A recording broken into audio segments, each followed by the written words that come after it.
Hello class, we are starting at the bottom of page 11 if you'd like to read along with me. He felt that the stars had been pulverized by the sound of the black jets, and in the morning the earth would be covered with their dust like a strange snow. That was his idiot thought as he stood shivering in the dark and let his lips go on moving and moving. They had this machine. They had two machines, really. One of them slid down into your stomach like a black cobra, down an echoing well, looking for all the old water and the old time gathered there. It drank up the green matter that flowed to the top in a slow boil. Did it drink of the darkness? Did it suck out all the poisons accumulated with the years? It fed in silence with an occasional sound of inner suffocation and blind searching. It had an eye. The impersonal operator of the machine could, by wearing a special optical helmet, gaze into the soul of the person whom he was pumping out. What did the eye see? He did not say. He saw, but did not see what the eye saw. The entire operation was unlike the digging of a trench in one's yard. The woman on the bed was no more than a hard stratum of marble they had reached. Go on anyway, shove the bore down, slush up the emptiness, if such a thing could be brought out in the throb and suction snake. The operator stood smoking a cigarette. The other machine was working too. The other machine, operated by an equally impersonal fellow in non-stainable reddish-brown coveralls. This machine pumped all of the blood from the body and replaced it with fresh blood and serum. Gotta clean him out both ways, said the operator, standing over the silent woman. No use getting the stomach if you don't clean the blood. Leave that stuff in the blood, and the blood hits the brain like a mallet. Bang! A couple thousand times, and the brain just gives up. Just quits. Stop it, said Montag. I was just saying, said the operator. Are you done? Asked Montag. They shut the machines up tight. We're done. His anger did not even touch them. They stood with cigarette smoke curling around their noses and into their eyes without making them blink or squint. That's $50.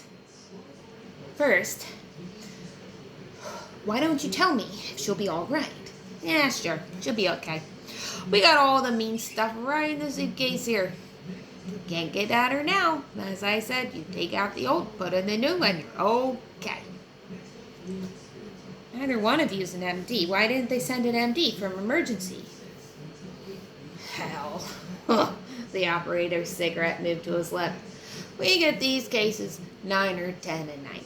Got so many starting a few years ago, we had the special machines built. With the optical lenses, of course, that was new. The rest is ancient. You don't need an MD. Case like this, all you need is 2 handymen clean up the problem in a half an hour. Look. He started for the door.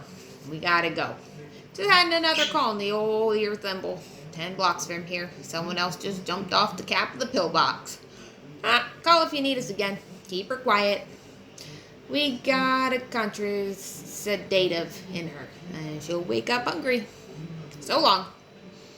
And the men with the cigarettes and their straight-lined mouth, and the men with their eyes puff adders, took up their load of machine and tube, their case of liquid melancholy, and the slow dark sledge of nameless stuff, and strolled out the door. Montag sank into the chair and looked at this woman. Her eyes were closed now, gently. Put out his hand to feel the warmness of breath on his palm. Mildred, he said at last. There are too many of us, he thought. There are billions of us, and that's too many. Nobody knows anyone. Strangers come and violate you. Strangers come and cut your heart out. Strangers come and take your blood. Good God, who were those men? I never saw them before in my life. Half hour passed. The bloodstream of this woman was new, and it seemed to have done a thing to her. Her cheeks were very pink, and her lips were very fresh and full of color, and they looked soft and relaxed. Someone else's blood there, only someone else's flesh and brain and memory. If only they could have taken her mind along to the dry cleaners and emptied its pockets and steamed and cleaned it and reblocked it and brought it back in the morning, if only. He got up and put back the drapes and opened the windows wide to let the night air in. It was 2 o'clock in the morning. Was it only an hour ago Clarice McClellan in the street, and him coming in the dark room and his foot kicking the little crystal bottle? Only an hour? But the world had melted down and sprung up in a new and colorless form. Laughter blew across the moon-colored lawn from the house of Clarice and her father and mother and uncle, who smiled so quietly and so earnestly. Above all, their laughter was relaxed and hearty, not forced in any way. Coming from the house that was so brightly lit this late at night, while all the other houses were kept to themselves in darkness. Montague heard the voices talking, weaving, reweaving their hypnotic web. Montague moved out through the French windows and crossed the lawn. Without even thinking of it, he stood outside the talking house in the shadows, thinking he might even tap on their door and whisper, "Let me in. I won't say anything. I just want to listen. What is it you're saying?" But instead he stood there very cold, his face a mask of ice, listening to a man's voice, the uncle, moving along at an easy pace. "Well, after all, this is the age of a disposable tissue. Blow your nose on a person, wad them, flush them away, reach for another, blow, wad, flush. Everyone's using everyone else's coattails. How are you supposed to root for a home team when you don't even have a program? Or know the names? For that matter, what color jerseys are they wearing as they trot out on the field?" Montague moved back to his own house, left the window wide, checked Mildred, tucked the covers about her carefully, then lay down in the moonlight on his cheekbones, on the frowning ridges of his brow, with the moonlight distilled in each eye to form a silver cataract there. One drop of rain, Clarice; another drop, Mildred; a third, the uncle; a fourth, the fire tonight. 1, Clarice; 2, Mildred; 3, uncle; 4, fire. 1, Mildred; 2, Clarice; 1, 2, 3, 4, 5, Clarice; Mildred; uncle; fire. Sleeping tablets, men, disposable tissue, coattail, blow, wad, flush, Clarice; Mildred; uncle; fire. Tablets, tissues, blow, wad, flush. 1, 2, 3. Rain, the storm, the uncle laughing, thunder falling downstairs, the world pouring down, the fire gushing upon a volcano, all rushing on down in a spouting, roared, rivering stream towards morning. "I don't know anything anymore," he said, and let his sleep lozenge dissolve on his tongue. At 9 in the morning, Mildred's bed was empty. Montague got up quickly, his heart pumping, and ran down the hall, stopped at the kitchen door. Toast popped out of the silver toaster and was seized by a spiderly metal hand that had drenched it with melted butter. Mildred watched the toast delivered to her plate. She had both ears plugged with electronic bees that were humming the hour away. She looked up and suddenly saw him and nodded. You all right?" he asked. She was an expert at lip reading from 10 years of apprenticeship at seashell ear thimbles. She nodded again and set the toaster clicking away at another piece of bread. Montague sat down. His wife said, "I don't know why I should be so hungry. You? I'm hungry." "Last night," he began. "Didn't sleep well. Feel terrible," she said. "God, I'm hungry. I can't figure it out." "Oh, last night," he said. She watched his lip carefully. "What about last night? Don't you remember?" "What? Did we have a wild party or something? Oh, I feel like I'm hungover. God, I'm hungry. Who was here?" "A few people," he said. "That's what I thought." She chewed her toast. "Sore stomach, but I'm hungry as all get out. Hope I didn't do anything foolish at the party." "No," he said quietly. The toaster spidered out a piece of buttered bread for him, and he held it in his hand, feeling obligated. "You don't look so hot yourself," said the wife. In the late afternoon it rained, and the entire world was dark gray. He stood in the hall of this house, putting on his badge with the orange salamander burning across it, and he stood looking at the air-conditioned vent in the hall for a long time. His wife in the TV parlor paused long enough for him reading her script to glance up. "Hey," she said, "the man's thinking." "Yes," he said. I wanted to talk to you." He paused. "You took all the pills in your bottle last night." I wouldn't do that, she said, surprised. The bottle was empty. I wouldn't do a thing like that. Why would I do a thing like that? She said. Well, maybe you took 2 pills and forgot it, and took 2 more and forgot again and took 2 more and were so dopey you kept right on until you had 30 or 40 of them in you. Heck, she said. What would I want to go and do a silly thing like that for? I don't know, he said. She was quite obviously waiting for him to go. I didn't do that, she said. Never in a billion years. All right, if you say so, he said. That's what the lady said. She turned back to her script. What's on this afternoon? He asked tiredly. She didn't look up from the script again. Well, this is a play, comes on the wall-to-wall circuit in 10 minutes. They mailed me my part this morning. I sent in some box tops. They write the script with 1 part missing. It's a new idea. The homemaker, that's me, is the missing part. And when it comes time for the missing lines, they all look at me of the 3 walls and say the lines. Here, for instance, the man says, "What do you think of this whole idea, Helen?"